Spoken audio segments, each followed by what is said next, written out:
Hello friends, നമ്മളിപ്പോൾ കണ്ടുകൊണ്ടിരിക്കുന്നത് വിഴിഞ്ഞം ഇന്റർനാഷണൽ ട്രാൻസ്ഷിപ്മെന്റ് പോർട്ട് ട്രിവാൻഡ്രത്തു നിന്നും വലിയൊരു കപ്പൽ വലിയൊരു ഡ്രാഫ്റ്റോടെ പോർട്ടിന് പുറത്തേക്ക് പോവുകയാണ്. ഏതാണ് ആ കപ്പലെന്നും കപ്പലിന്റെ പ്രത്യേകതകൾ എന്തൊക്കെയാണെന്നും എത്രയാണ് കപ്പലിന്റെ ഡ്രാഫ്റ്റ് എന്നും ഏത് രാജ്യത്തു നിന്നാണ് നമ്മുടെ പോർട്ടിലേക്ക് എത്തിയെന്നും ഏത് രാജ്യത്തിലേക്കാണ് നമ്മുടെ പോർട്ടിൽ നിന്നും പോകുന്നത് എന്നുമാണ് നമ്മൾ നോക്കുന്നത്.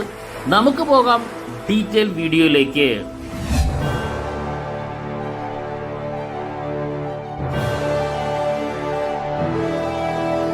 ഫ്രണ്ട്സ്, നമ്മുടെ വീഡിയോ സ്ഥിരമായിട്ട് കാണുന്നവർക്ക് ഈ വ്യൂ വളരെ പരിചിതം തന്നെയാണെന്ന് തോന്നുന്നു. ആദ്യമായിട്ട് നമ്മുടെ വീഡിയോ കാണുന്നവരാണെങ്കിൽ ആഴിമല ക്ഷേത്രത്തിന്റെ ഭാഗത്തുനിന്നാണ് ഈ വീഡിയോ ഷൂട്ട് ചെയ്യുന്നത്. കാരണം ഈ ഭാഗത്ത് നിന്ന് കഴിഞ്ഞാൽ കേരളത്തിന്റെ ഹരിത ഭംഗി വിളിച്ചോതുന്ന തരത്തിൽ വളരെ മനോഹരമാണ്. ആ തെങ്ങുകളുടെ ഇടയിലൂടെ ആ കപ്പൽ വരുന്നത് കാണാൻ വളരെ മനോഹരം തന്നെയാണ്. വളരെ കൂടുതലായിട്ട് ഞാൻ വീഡിയോ ഇവിടെ ഷൂട്ട് ചെയ്യാറുണ്ട്. ഈ ഭാഗത്ത് ഇരുന്ന് കഴിഞ്ഞാൽ നമുക്ക് പോർട്ടിലെ STS ക്രെയിനുകളും യാർഡ് ക്രെയിനുകളും യാർഡ് പോസ്റ്റിലെ കണ്ടെയ്നറുകളും കാണാൻ സാധിക്കില്ലെങ്കിലും ബ്രേക്ക് വാട്ടറിന്റെ പകുതിയോളം നമുക്ക് കാണാൻ സാധിക്കും. ഇപ്പോൾ ബ്രേക്ക് വാട്ടറിന്റെ ഉള്ളിൽ തന്നെയാണ് നമ്മുടെ ഈ വലിയ കപ്പൽ MSC എന്ന് പറയുന്ന ബാഡ്ജിങ് വളരെ വ്യക്തമായിട്ട് കാണാൻ സാധിക്കും. ലോകത്തിലെ ഏറ്റവും വലിയ ഷിപ്പിംഗ് കമ്പനികളിലൊന്നാണ് മെഡിറ്ററേനിയൻ ഷിപ്പിംഗ് കമ്പനി എന്നുള്ളത്. ഓൾറെഡി ഒരു വർഷത്തേക്ക് തന്നെ നമ്മുടെ ബെർത്ത് പൂർണ്ണമായിട്ടും ബുക്ക് ചെയ്തിട്ടുള്ളത് ഈ കമ്പനി തന്നെയാണ്. അതുകൊണ്ടാണ് ലാർജ് ബസ്സിലും അൾട്രാ ലാർജ് ബസ്സിലും MSCയുടെ മാത്രമായി വരുന്നത്. ഇടയ്ക്ക് മേഴ്സ്കിന്റെ കപ്പലും വരാറുണ്ട്. ആ സമയത്ത് വീഡിയോ ഞാൻ അപ്ലോഡ് ചെയ്യാറുമുണ്ട്. ഇപ്പോൾ വളരെ സാവധാനമാണ് ഈ കപ്പൽ പുറത്തേക്ക് പോകുന്നത്. എനിക്ക് തോന്നുന്നു ഇപ്പോൾ നമുക്ക് കപ്പലിന്റെ വാട്ടർമാർക്കൊന്നും കാണാനായി സാധിക്കില്ല. കുറച്ചുകൂടി അടുത്ത് വന്നാലേ ഡ്രാഫ്റ്റ് എത്രയാണെന്ന് അറിയാൻ സാധിക്കുള്ളൂ. കപ്പലിന്റെ ഫുൾ ഡ്രാഫ്റ്റിലാണ് ഇപ്പോൾ കപ്പൽ പോർട്ടിൽ നിന്ന് പുറത്തേക്ക് പോകുന്നത്. കാരണം ഇപ്പോൾ ബ്രേക്ക് വാട്ടറിന്റെ ഉള്ളിലായതിനാൽ ഇപ്പോൾ ഈ പറയുന്ന പോർട്ടിലെ പൈലറ്റാണ് നമ്മുടെ കപ്പലിനെ കൺട്രോൾ ചെയ്യുന്നത്. അത് നമുക്ക് ഒരു ഡോൾഫിൻ ടഗിനെ തൊട്ടടുത്ത് തന്നെ കാണാൻ സാധിക്കും. പോർട്ടിലെ പൈലറ്റിനെ നമ്മുടെ ഈ പറയുന്ന തിരിച്ച് പോർട്ടിലേക്ക് കൊണ്ടുപോകാൻ അല്ലെങ്കിൽ പുറത്തേക്ക് പോകുമ്പോൾ അടുത്തൊരു കപ്പൽ വെയിറ്റിംഗ് തന്നെ ആയിരിക്കും. ആ കപ്പലിലേക്ക് പോർട്ടിലെ പൈലറ്റിനെ മാറിക്കയറാൻ വേണ്ടിയാണ് ഈ ഒരു ടഗ് ഇവിടെ ഉള്ളത്. ടഗിലൂടെയുള്ള യാത്ര, നമ്മുടെ പോർട്ടിൽ ടഗിലൂടെയുള്ള യാത്ര നമ്മളെ ചാനൽ അപ്ലോഡ് ചെയ്തിട്ടുണ്ട്. കുറച്ച് ദിവസമേ ആയിട്ടുള്ളൂ. കാണാത്തവർ ഒന്ന് കണ്ടു നോക്കുക. നമ്മൾ ഈ കാണുന്ന ഡോൾഫിൻ ടഗ് സീരീസായ ഡോൾഫിൻ 26 മുതൽ 29 വരെ 4 ഡോൾഫിൻ സീരീസ് ടഗിലാണ് നമ്മുടെ പോർട്ടിലുള്ളത്. അതിൽ 27ലാണ് നമ്മൾ യാത്ര ചെയ്തിട്ടുള്ളത്. കാണാത്തവർ ആ വീഡിയോ ഒന്ന് കണ്ടു നോക്കുക. ഇതാ ആ വലിയ കപ്പലിൽ നിന്നും നമ്മുടെ പോർട്ടിലെ പൈലറ്റ് വരുന്നതിന് വേണ്ടി ടഗ് വെയിറ്റ് ചെയ്ത് നിൽക്കുന്നത് കാണാൻ സാധിക്കും. ഇപ്പോൾ ഒരു ആശ്ചര്യത്തോടെ നോക്കുകയായിരിക്കും ഏത് ഭാഗത്തൂടെയാണ് നമ്മുടെ പോർട്ടിലെ പൈലറ്റ് പുറത്തേക്ക് വരുന്നത്. നമ്മൾ ഈ കാണുന്ന ഈ ഒരു പോർഷനുടെ ചെറിയൊരു ഡോർ നമുക്കിവിടെ കാണാൻ സാധിക്കും. ടഗിന്റെ പൊസിഷൻ അവിടെ മാർക്ക് ചെയ്തിട്ടുണ്ട്. ഈ ഭാഗത്തു കൂടിയാണ് നമ്മുടെ ഈ പറയുന്ന പോർട്ടിലെ പൈലറ്റ് കപ്പലിൽ നിന്നും പുറത്തേക്ക് വരുന്നത്. പല കപ്പലിലും പല മെത്തേഡിലാണ്. നമ്മൾ കണ്ട ഒട്ടുമിക്ക കപ്പലുകളും നമ്മുടെ റോപ്പ് ഉപയോഗിച്ചുള്ള നിലവിൽ ലാഡറാണ് നമ്മൾ കണ്ടുള്ളത്. ലാഡറിലൂടെ പോർട്ടിലെ പൈലറ്റ് കപ്പലിലേക്ക് പ്രവേശിക്കുകയും ഇറങ്ങുകയാണ് നമ്മൾ ധാരാളമായി കണ്ടുള്ളത്. നമ്മൾ തന്നെ 4-5 വീഡിയോ തന്നെ വ്യക്തമായിട്ട് പോർട്ടിലെ പൈലറ്റ് കപ്പലിലേക്ക് പ്രവേശിക്കുന്ന വീഡിയോ ഷൂട്ട് ചെയ്യാൻ നമ്മളിട്ടുണ്ട്. കാണാത്തവർ ഒന്ന് കണ്ടു നോക്കിയാൽ അത് മനസ്സിലാവും. പക്ഷേ ഈ കപ്പൽ ഇതുപോലുള്ള 3-4 കപ്പൽ നമ്മൾ കണ്ടിട്ടുണ്ട്. ഇതുപോലുള്ള കപ്പലുകൾക്ക് ഈ ഒരു ഡോർ വഴിയായിരിക്കും പോർട്ടിലെ പൈലറ്റ് കപ്പലിലേക്ക് പ്രവേശിക്കുന്നതും പുറത്തേക്ക് ഇറങ്ങുന്നതും. അത് എനിക്ക് തോന്നുന്നു കുറച്ച് ഈസിയസ്റ്റ് വേ തന്നെയാണ്. ഈ ലാഡറിലൂടെ തൂങ്ങിക്കയറുന്നത് കുറച്ച് ഡേഞ്ചർ തന്നെയാണ്. ഈ ഭാഗത്ത് തിരമാലകൾ വളരെ കുറവായതുകൊണ്ടാണ് നമുക്ക് ഡേഞ്ചർ ആയിട്ട് തോന്നുന്നത്. കാരണം ഇത് പോർട്ടിനകത്താണ് കപ്പലുള്ളത്. അത് ബ്രേക്ക് വാട്ടറിന്റെ പ്രൊട്ടക്ഷൻ ഉണ്ട്. നമുക്ക് കുറച്ച് കഴിഞ്ഞ് നോക്കാം. ഈ കപ്പലിന്റെ പൊസിഷൻ നമുക്ക് അറിയുമ്പോൾ നമുക്ക് വ്യക്തമായിട്ട് അത് മനസ്സിലാവും. അത് കാരണം നമുക്ക് വളരെ സേഫ് ആയിട്ട് ലാഡർ വഴി അല്ലെങ്കിൽ കയറാം. പക്ഷെ പുറത്താണെങ്കിൽ, അതായത് പൈലറ്റേജിലാണെങ്കിൽ നല്ലൊരു തിരമാല കാണും. ആ തിരമാലയിൽ കപ്പൽ മൂവ് ചെയ്യുന്ന സമയത്ത് തന്നെയാണ് ടഗും കപ്പലും ഒരേ സമയം മൂവ് ചെയ്യുന്ന സമയത്ത് തന്നെയാണ് നമ്മുടെ പോർട്ടിലെ പൈലറ്റ് റിസ്ക് തന്നെയാണ് കപ്പലിലേക്ക് കയറുകയും ഇറങ്ങുന്നത്. ലോകത്തിലുള്ള എല്ലാ സ്ഥലത്തും അങ്ങനെ തന്നെയാണ്. വിഴിഞ്ഞത്തിന് പ്രത്യേകതയൊന്നുമില്ല. എന്നാൽ ആ റിസ്ക് ഞാൻ എടുത്തു പറയുകയാണ്. പക്ഷെ ഇങ്ങനെ ഡോർ ഉണ്ടെങ്കിൽ വളരെ ഈസി ആയിട്ട് നമുക്ക് കയറാനും ഇറങ്ങാനും സാധിക്കുന്നതാണ്. പക്ഷേ എനിക്ക് തോന്നുന്നു എല്ലാ കപ്പലിലും അങ്ങനെ ഇല്ലാത്തത്. നിലവിൽ എനിക്ക് തോന്നുന്നു പൈറേറ്റ്സിന്റെ, അതായത് നമ്മുടെ ആഫ്രിക്കൻ മേഖലയിലേക്ക് പോകുമ്പോൾ പൈറേറ്റ്സിന്റെ ആക്രമണം ഉണ്ടായാൽ പൈറേറ്റ്സിന് വളരെ ഈസി ആയിട്ട് ആക്സസ് ചെയ്യാൻ പറ്റും ഈ ഡോർ വഴി. അതുകൊണ്ട് തന്നെ ആയിരിക്കാം ചിലപ്പോൾ അങ്ങനെ ഡോറ് എല്ലാ കപ്പലിലും കൊടുക്കാത്ത. ഇപ്പോൾ നമുക്ക് ബ്രേക്ക് വാട്ടറിന്റെ പ്രൊട്ടക്ഷനിലെ ഇപ്പോൾ കഴിഞ്ഞ് പുറത്തേക്ക് കപ്പൽ ചാലിലേക്ക് പ്രവേശിക്കുന്ന MSC ബെഡൽ എന്ന് പറയുന്ന കപ്പലിനെയാണ് നമുക്ക് കാണാൻ സാധിക്കുന്നത്. നമുക്ക് ആങ്കറും നമുക്ക് വളരെ വ്യക്തമായിട്ട് കാണാൻ സാധിക്കും. 2 ആങ്കറാണുള്ളത്. നമുക്ക് ഒരു ഭാഗത്തു നിന്നുള്ള ആങ്കർ വ്യക്തമായിട്ട് കാണാൻ സാധിക്കും. 30/9/2010 ബിൽഡ് ചെയ്ത ഷിപ്പ് തന്നെയാണ്. 365.8 മീറ്റർ ആണ് കപ്പലിന്റെ ലെന്ത്. 48.4 മീറ്റർ ആണ് കപ്പലിന്റെ ബീം എന്ന് പറയുന്നത്. 29.8 മീറ്റർ ആണ് ഷിപ്പിന്റെ ഡെപ്ത് എന്ന് പറയുന്നത്. 17 മീറ്റർ ആണ് മാക്സിമം ഡ്രാഫ്റ്റ്. അതായത് ഇപ്പോൾ നമുക്ക് 17 മീറ്റർ മാക്സിമം ഡ്രാഫ്റ്റ് എന്ന് പറയുമ്പോൾ 17 മീറ്റർ തന്നെയാണ് പോകുന്നത്. വാട്ടർമാർക്ക് കാണാനില്ല, ബൾബസ് ബോയും കാണാനില്ല. അത് മാക്സിമം ഡ്രാഫ്റ്റിലാണ് നമ്മുടെ പോർട്ടിൽ നിന്ന് കപ്പൽ പുറത്തേക്ക് പോകുന്നത്. 23 നോട്ടിക്കൽ സ്പീഡിൽ സഞ്ചരിക്കാൻ പറ്റുന്ന കപ്പലിന് 12,400 TEV കണ്ടെയ്നർ ഉൾക്കൊള്ളാൻ സാധിക്കും. അതിൽ 800 റീഫർ കണ്ടെയ്നർ ഉൾക്കൊള്ളാൻ സാധിക്കുന്ന കപ്പലിന്റെ ഡെഡ് വെയിറ്റ് എന്ന് പറയുന്നത് 1,75,327 ആണ്. ഇപ്പോൾ നമുക്ക് കപ്പലിനെ ക്രൂവിനെ വളരെ ചെറുതായിട്ട് കാണാനായി സാധിക്കും. അവർ ഇപ്പോൾ ചെയ്യുന്ന ജോലിയും നമുക്കറിയാം. കാരണം ഹെവി റോപ്പുകളെല്ലാം നമ്മൾ ഈ കാണുന്ന റോളറിൽ ചുറ്റി വെക്കുന്ന ജോലിയാണ് ചെയ്യുന്നത്. മെഷീനാണത്. ഓൾറെഡി നമുക്കറിയാം ഈ ബുള്ളാറ്റ്സിലാണ് ഈ റോപ്പുകളെല്ലാം ടൈ ചെയ്ത് വെച്ചതിന് ശേഷമാണ് കപ്പൽ നിന്നും കണ്ടെയ്നർ പോർട്ടിലേക്ക് അൺലോഡ് ചെയ്യുന്നത്. അതിനുശേഷം ഈ റോപ്പ് പോർട്ടിൽ നിന്ന് പുറത്തേക്ക് പോകുമ്പോൾ ഈ റോപ്പ് അതാത് സ്ഥാനത്ത് ചുറ്റി വെക്കുന്ന ജോലിയാണ് ഇപ്പോൾ നടക്കുന്നത്.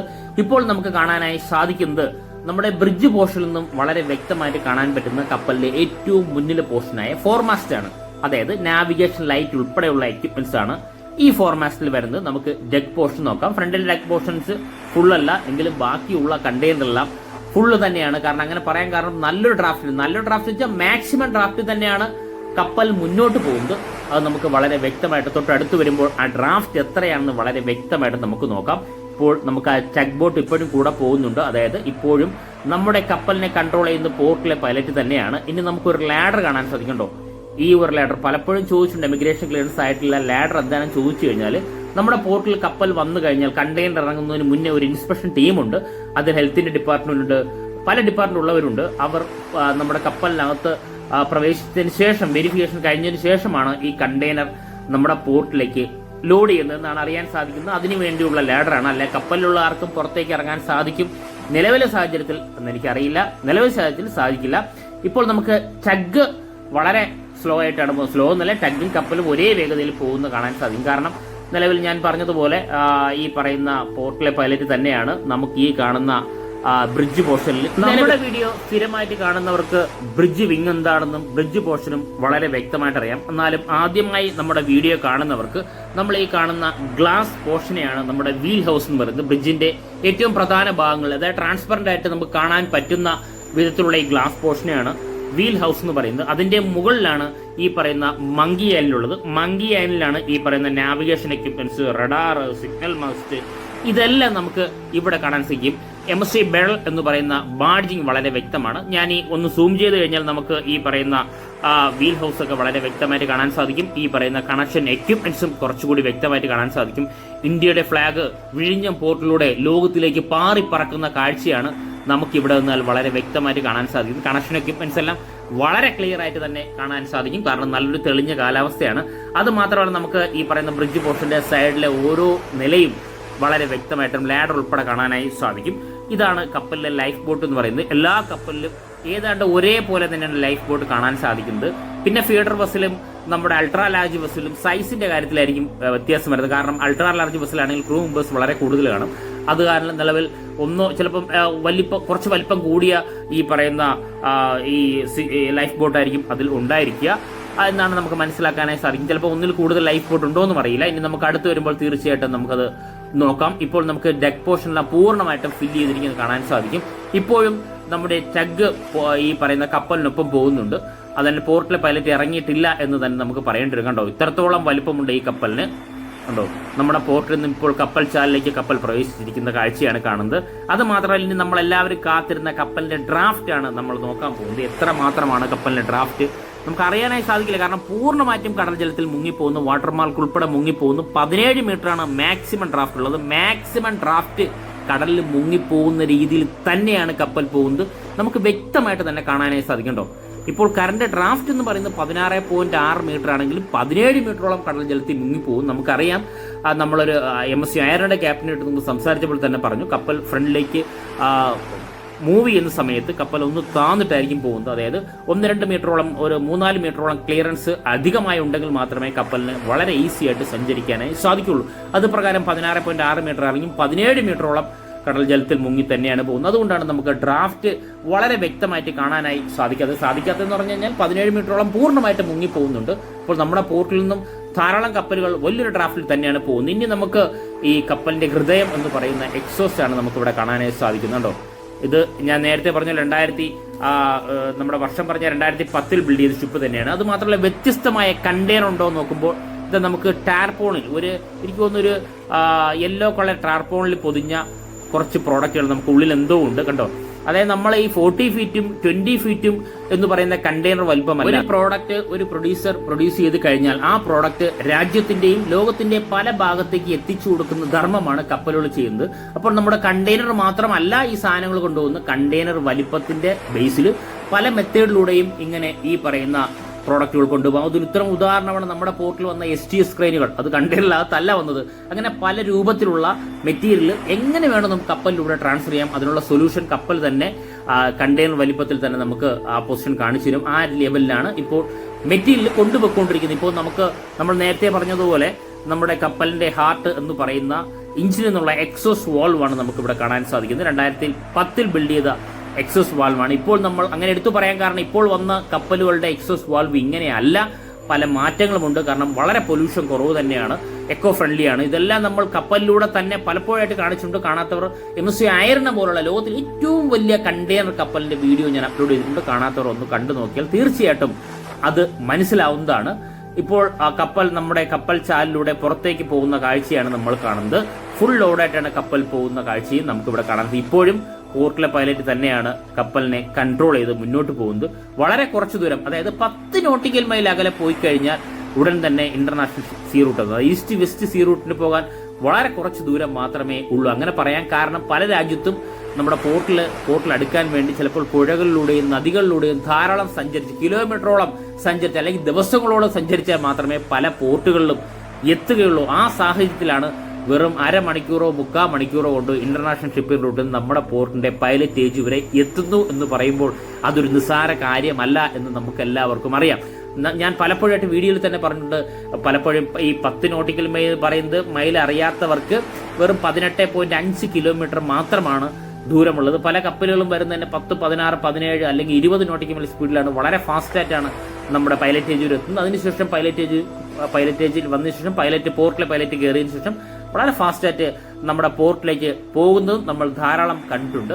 ഇപ്പോൾ ഈ കപ്പലിന്റെ പ്രത്യേകത എന്ന് പറഞ്ഞാൽ ഞാൻ നേരത്തെ പറഞ്ഞ പോലെ വലിയൊരു ഡ്രാഫ്റ്റിൽ തന്നെയാണ് പോകുന്നത്. എല്ലാ കപ്പലുകളും വലിയൊരു ഡ്രാഫ്റ്റ് തന്നെയാണ് പോകുന്നത്. കാരണം അങ്ങനെ പറയാൻ കാരണം ഗൾഫ് മേഖലയിലുള്ള മുഖ്യ കണ്ടെയ്നറുകളും നമ്മുടെ ജിബൂട്ടി ആവട്ടെ ധാരാളം ഫീഡർ ബസ്സിലാണ് നമ്മുടെ പോർട്ടിൽ വന്നു പോകുന്നത്. ആ കണ്ടെയ്നറെല്ലാം ഇപ്പോൾ നമ്മുടെ പോർട്ടിൽ വന്നിട്ടാണ് പോകുന്നത്. അതുകൊണ്ടാണ് ഇത്രയേറെ ലോഡ് ഈ പറയുന്ന ഒരു ലാർജ് വെസലിന്, അതായത് പോർട്ട് ഓഫ് സിൻസ്, ലോകത്തിലെ ഏറ്റവും വലിയ ആഴക്കടൽ പോർട്ടിലേക്കാണ് ഈ കപ്പൽ പോകുന്നത്. അപ്പോൾ പോർട്ട് ഓഫ് സിൻസിലേക്ക് നമ്മുടെ യൂറോപ്യൻ കൺട്രീസിലേക്ക് നമ്മുടെ രാജ്യത്ത് നിന്ന് ഒരു കപ്പൽ പോകുമ്പോൾ അത് ഫില്ലായി പോകുന്നതിന് ഗൾഫ് രാജ്യത്തിലേക്ക് ധാരാളം കണ്ടെയ്നർ ഇവിടെ എത്തിയിട്ടുണ്ട്, അല്ലെങ്കിൽ കൊളംബോ പോർട്ടിൽ നിന്ന് എത്തിയിട്ടുണ്ട്. ഇതിങ്ങനെ എടുത്തു പറയേണ്ട കാരണം വേറെ ഒന്നുണ്ട്. പലരും ചോദിക്കുന്നുണ്ട്, നമ്മുടെ ഈ പോർട്ട് വന്നിട്ട് കുറച്ച് ദിവസമേ അല്ലേ ആയിട്ടുള്ളൂ, അപ്പോൾ നിലവിൽ നമുക്ക് ഇത്രയും പൈസ, അതായത് ഒരു 6,000-7,000 കോടിയോളം, ഇനി 10,000 കോടി ഇൻവെസ്റ്റ് ചെയ്യാൻ പോകുന്നു, ഇങ്ങനെ ഇൻവെസ്റ്റ് ചെയ്ത് കഴിഞ്ഞാൽ നമുക്ക് രാജ്യത്തിന് നഷ്ടം സംഭവിക്കും, അറിഞ്ഞുകൂടാത്തവർ അല്ലെ അറിയില്ലാത്തവർ ആയിരിക്കും, അങ്ങനെയൊക്കെ ചോദിക്കുന്നവർക്കുള്ള മറുപടി തന്നെയാണ് ഇത്രയും വലിയൊരു ഡ്രാഫ്റ്റോടെ നമ്മുടെ പോർട്ടിൽ നിന്ന് കപ്പൽ പുറത്തേക്ക് പോകുന്നു എന്ന് പറയുമ്പോൾ. അതായത് നമ്മുടെ രാജ്യത്തിന് പുറത്തുള്ള 80% ട്രാൻസ്ഷിപ്മെന്റ്, അതായത് ലോകത്തിലെ ഏറ്റവും വലിയ കൺസ്യൂമർ കൺട്രിയാണ് ഇന്ത്യയാണ് ലോകത്തിന് ഏറ്റവും കൂടുതൽ കൺസ്യൂമർ കൺട്രി. നമുക്ക് എല്ലാവർക്കും അറിയാം. ആ രാജ്യത്തിലേക്ക് ഇതുവരെ ഒരു ട്രാൻസ്ഷിപ്മെന്റ് പോർട്ട് ഇല്ലായിരുന്നു. അപ്പോൾ നമ്മൾ ട്രാൻസ്ഷിപ്മെന്റ് നടത്തിക്കൊണ്ടിരുന്നത് സിംഗപ്പൂർ പോർട്ട് അല്ലെങ്കിൽ കൊളംബോ പോർട്ട്. ഏറ്റവും കൂടുതൽ കൊളംബോ പോർട്ടായിരുന്നു. 50% മുകളിൽ കൊളംബോ പോർട്ട്, പിന്നെ ജബൽ അലി, ദുബായിലെ പോർട്ടുകൾ, സിംഗപ്പൂരിൽ നിന്ന് നമ്മൾ ട്രാൻസ്ഷിപ്മെന്റ് നടത്താറുണ്ട്. ഈ 3-4 പോർട്ടിൽ നിന്നാണ് നമ്മളെ രാജ്യത്തിലേക്ക് സാധനങ്ങൾ വന്നുകൊണ്ടിരുന്നത്. അതിനുവേണ്ടി നല്ലൊരു എമൗണ്ട് ആണ് നമ്മൾ ഡോളറിലൂടെ, അത് മില്യൺസ് ഓഫ് ഡോളറാണ് ഒരു വർഷം നമുക്ക് ചെലവാവേണ്ടി വന്നുകൊണ്ടിരുന്നത്. ആ ഡോളർ നമ്മുടെ പോർട്ട് വന്നതോടെ സ്റ്റോപ്പായി. അതായത് ആ ഡോളർ നമ്മുടെ രാജ്യത്തിന് ലാഭമായി ലഭിക്കുന്നതോടൊപ്പം ഇപ്പോൾ നമ്മൾ കണ്ട കപ്പലുകൾ, അതായത് ഇപ്പോൾ ഈ കപ്പൽ നമ്മൾ നോക്കണ്ട, ഈ കപ്പൽ നമുക്ക് എല്ലാവർക്കും അറിയാം. അതായത് ഒരു അറസ്റ്റ് ചെയ്തൊരു കപ്പൽ ഉണ്ടായിരുന്നു. ആ കപ്പലാണ് പാവം പുറത്തുള്ളത്. MSC Akita 2 എന്ന് പറയുന്ന കപ്പൽ എപ്പോൾ റിലീസ് ചെയ്യുന്ന അറിയില്ലാതെ കിടക്കുന്ന ഒരു കപ്പലാണിത്. അതിന്റെ കഥകൾ നമ്മൾ നേരത്തെ പറയുണ്ടായി. ഇനി ഞാൻ പറഞ്ഞു വരുന്നത്, അപ്പോൾ നമ്മുടെ ഈ പറയുന്ന നമ്മുടെ ട്രാൻസ്ഷിപ്മെന്റ് നമ്മുടെ രാജ്യത്തിലേക്ക് കൊണ്ടുവന്ന് നമ്മുടെ വിഴിഞ്ഞം പോർട്ടാണ്. അതിലൂടെ നമുക്ക് നല്ലൊരു ലാഭം, അതായത് ഒരു വർഷം സെൻട്രൽ ഗവൺമെന്റ് മുടക്കിക്കൊണ്ടിരുന്ന അല്ലെങ്കിൽ രാജ്യം മുടക്കിക്കൊണ്ടിരുന്ന മില്യൺസ് ഓഫ് ഡോളർ നമുക്ക് ലാഭമായി. ഇപ്പോൾ നമ്മൾ ഈ കണ്ട കപ്പലിന്റെ ഡ്രാഫ്റ്റ് എന്ന് പറയുന്നത് നമുക്ക് എല്ലാവർക്കും പറയാം 17 മീറ്ററിനടുത്ത് ഡ്രാഫ്റ്റിൽ പോകേണ്ട കാരണം ഈ രാജ്യത്തുള്ള അല്ലെങ്കിൽ നമ്മൾ ഈ പറയുന്ന കൊളംബോയിലെയും സിംഗപ്പൂരിലെയും അല്ലെങ്കിൽ നിലവിൽ ഈ പറഞ്ഞ ഗൾഫ് രാജ്യത്തിലെ കണ്ടെയ്നറിന്റെ ട്രാൻസ്ഷിപ്മെന്റ് നടക്കുന്നത് നമ്മുടെ പോർട്ടിലാണ്. അതിനാൽ ആ രാജ്യത്തുള്ള വരുമാനവും അല്ലെങ്കിൽ ആ രാജ്യത്തെ എക്സ്പെൻസും നമ്മുടെ രാജ്യത്തിലേക്ക് വന്നിട്ടാണ് പോകുന്നത്. അപ്പോൾ നമുക്ക് പോർട്ട് തുടങ്ങി കുറച്ച് മാസങ്ങൾക്ക് മുൻ ആയപ്പോൾ തന്നെ MSC ആയർന വന്നു കഴിഞ്ഞു. അപ്പോൾ നമ്മുടെ പോർട്ട് ലാഭം കൊയ്യാൻ തുടങ്ങി എന്നുള്ള കാര്യത്തിൽ സംശയമില്ല. നമ്മളെ പോർട്ട് വന്നുകൊണ്ട് ഒരു നഷ്ടവും ഒരിക്കലും ഇല്ല. ഇനി സെക്കൻഡ് ഫേസ് കംപ്ലീറ്റ് ആകുമ്പോൾ 2028 സെക്കൻഡ് ഫേസ് കംപ്ലീറ്റ് ആകുമ്പോൾ ഇതുപോലുള്ള 3-4 ഷിപ്പുകൾക്ക് ഒരേ സമയം ബെർത്ത് ചെയ്യുന്നതോടൊപ്പം ഫീഡർ വെസലിനെയും കണ്ടെയ്നർ ഹാൻഡിൽ ചെയ്യാനായി സാധിക്കും. അതിലൂടെ കൂടുതൽ നേട്ടം രാജ്യത്തിന് ഉണ്ടാക്കാനായി സാധിക്കും. ഇന്ത്യയുടെ ഫിനാൻഷ്യൽ ഗേറ്റ് വേയുടെ ആക്കം കൂട്ടുന്ന ഒരേ ഒരു പദ്ധതി തന്നെയാണ് നമ്മുടെ പോർട്ട് എന്ന് പറയുന്നത്. പിന്നെ കുറച്ച് പേര് സംശയം ചോദിക്കുന്നുണ്ടായി, വാഗ്വാൻ പോർട്ട് വരുന്നുണ്ട്. വാഗ്വാൻ പോർട്ട് വരുമ്പോൾ വിഴിഞ്ഞം പോർട്ടിന്റെ അവസ്ഥ എന്തായിരിക്കും എന്നൊക്കെ ചോദിക്കുന്നവർക്ക് ഒരേ ഒരു മറുപടി എനിക്ക് പറയാനുള്ളത്, നിങ്ങൾ നോക്കുക, ഇന്ത്യയുടെ മാപ്പ് എടുത്ത് നോക്കുക, വാഗ്വാൻ പോർട്ട് എവിടെയാണുള്ളത്, വിഴിഞ്ഞം പോർട്ടിന്റെ സ്ഥാനം എവിടെയാണെന്ന് നോക്കുക. നമ്മുടെ പോർട്ട് ഇരിക്കുന്ന കറണ്ട് എക്സാക്ട് പൊസിഷൻ ഞാൻ നേരത്തെ പറഞ്ഞ പോലെ 10 നോട്ടിക്കൽ മൈൽ അകലെയുള്ള ഏറ്റവും കൂടുതൽ സീ റൂട്ട്, അതായത് സീ റൂട്ടിലെ ഏറ്റവും കൂടുതൽ തിരക്കുള്ള റൂട്ടാണ് ഈസ്റ്റ് വെസ്റ്റ് സീ റൂട്ടിന്റെ 10 നോട്ടിക്കൽ മൈൽ അകലെയുള്ള പോർട്ടിലേക്കായിരിക്കും ഏറ്റവും കൂടുതൽ കപ്പൽ വരിക. അല്ലാതെ നിലവിൽ ഈ പറഞ്ഞ 50-100 നോട്ടിക്കൽ മൈൽ അകലെയുള്ള പോർട്ടിലേക്കായിരിക്കില്ല പോകുന്നത്. അപ്പൊ നമ്മളുടെ ബേസിക് ഇൻഫ്രാസ്ട്രക്ചർ ഡെവലപ്പ് ചെയ്ത് കഴിഞ്ഞാൽ, അതിനിപ്പോൾ അദാനി ഉണ്ട്, തീർച്ചയായിട്ടും ഇൻഫ്രാസ്ട്രക്ചർ ഡെവലപ്പ് ചെയ്ത് കഴിഞ്ഞാൽ ധാരാളം കപ്പലുകൾ നമ്മുടെ പോർട്ട് തന്നെയായിരിക്കും വന്നു പോകുന്ന കാര്യത്തിൽ സംശയമില്ല. കാരണം കപ്പൽ കമ്പനികൾക്ക് അവരുടെ ബിസിനസ്സാണ്, അവർക്ക് നഷ്ടം വന്ന് ആരും ഒന്നും ചെയ്യില്ല. അതുകൊണ്ടാണല്ലോ ഈ പറയുന്ന ഗൾഫ് മേഖലയിലൊക്കെ ഈ പറയുന്ന കണ്ടെയ്നറെല്ലാം നമ്മുടെ പോർട്ടിൽ വരുന്നത്. എന്തുകൊണ്ടാണ്? ലാർജ് വെസലും അൾട്രാ ലാർജ് വെസലും നമ്മുടെ പോർട്ടിൽ വരുന്നുണ്ട്. അത് മാത്രമല്ല ടൈഡിന്റെ വേരിയേഷൻ ഉണ്ട്, വളരെ ചെറിയ ടൈഡാണ്. ടൈഡിന്റെ വേരിയേഷൻ എന്ന് പറഞ്ഞാൽ 45-50 സെന്റിമീറ്റർ മാത്രമേ ടൈഡിന്റെ വേരിയേഷൻ ഉള്ളൂ. അപ്പോൾ ഏത് സമയത്തും കപ്പലിന് കയറാൻ സാധിക്കും, വളരെ ഈസി ആയിട്ട് ഇന്റർനാഷണൽ ഷിപ്പിംഗ് റൂട്ടിൽ പോകാനായി സാധിക്കും. അപ്പോൾ അതെല്ലാം കളഞ്ഞിട്ട് ഉള്ളിലേക്ക് ഒരു പോർട്ടിലേക്ക് പോകും എന്ന് ആരും വിചാരിക്കേണ്ട. അങ്ങനെ പോകാറില്ല ഒരു കപ്പൽ കമ്പനി, അങ്ങനെ പോകും എന്ന് ആരും വിചാരിക്കേണ്ട.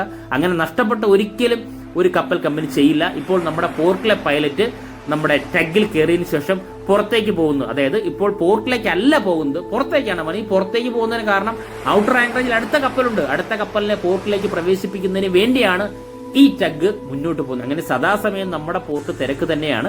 2028 ആകുമ്പോൾ നമ്മുടെ ബെർത്ത് എന്ന് പറയുന്നത് 1200 മീറ്ററോട് എക്സ്റ്റെൻഡ് ചെയ്ത് 2000 മീറ്ററും ബ്രേക്ക് വാട്ടർ ഏകദേശം 1040 മീറ്ററോട് എക്സ്റ്റെൻഡ് ചെയ്ത് 4000 മീറ്ററിലേക്ക് മാറും. ഇപ്പോൾ 4000 മീറ്റർ ബ്രേക്ക് വാട്ടറും 2000 മീറ്റർ ബെർത്ത് പോർഷനായി മാറുന്ന നമ്മുടെ പോർട്ട് 2028 ആകുമ്പോൾ നല്ലൊരു മൂവ്മെന്റ് ആയിരിക്കും നമുക്ക് നടക്കാനായി പോകുന്നത്. ഇപ്പോൾ തിരമാലയുടെ പവറൊക്കെ വളരെ പുറത്ത്, തിരമാല വളരെ കുറവ് തന്നെയാണ്. നമ്മുടെ കപ്പൽ ഇപ്പോൾ പോകുന്ന കാഴ്ച നമുക്ക് ഇപ്പോൾ ഇത് പറയുന്ന കപ്പൽ ചാല് കഴിഞ്ഞിരിക്കുന്നു.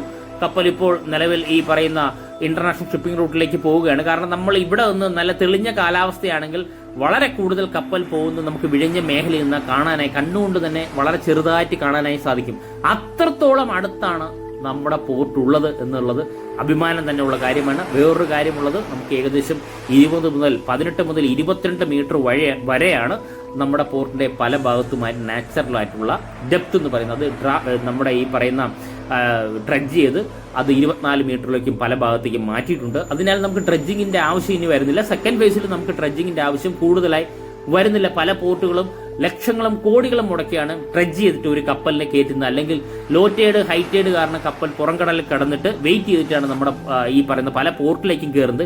ഇതൊന്നുമില്ലാതെ നാച്ചുറൽ ആയിട്ട് തന്നെ ഏത് സമയത്തും ബെർത്തിങ്ങും അൺബെർത്തിങ് ചെയ്യാൻ പറ്റുന്ന ലോകത്തിലെ അപൂർവമായ പോർട്ട് തന്നെയാണ് വിഴിഞ്ഞം ഇന്റർനാഷണൽ ട്രാൻസ്ഷിപ്മെന്റ് പോർട്ട് ട്രിവാൻഡ്രം എന്ന് പറയുന്നത്. Thank you friends. ഈ വീഡിയോ ഇഷ്ടപ്പെട്ടാൽ വീഡിയോ ഷെയർ ചെയ്യുക, ലൈക്ക് ചെയ്യുക, കമന്റ് ചെയ്യുക. അതോടൊപ്പം ഈ ചാനൽ സബ്സ്ക്രൈബ് ചെയ്ത് നമ്മുടെ ഫാമിലി മെമ്പറുകൾ അംഗമായി കഴിഞ്ഞാൽ നമ്മുടെ പോർട്ടുമായിട്ട് റിലേറ്റ് ചെയ്ത എല്ലാ അപ്ഡേഷനും ആദ്യം തന്നെ ഞാൻ അപ്ലോഡ് ചെയ്യുന്ന സമയത്ത് തന്നെ നോട്ടിഫിക്കേഷൻ ലഭിക്കുന്നതായിരിക്കും. Thank you.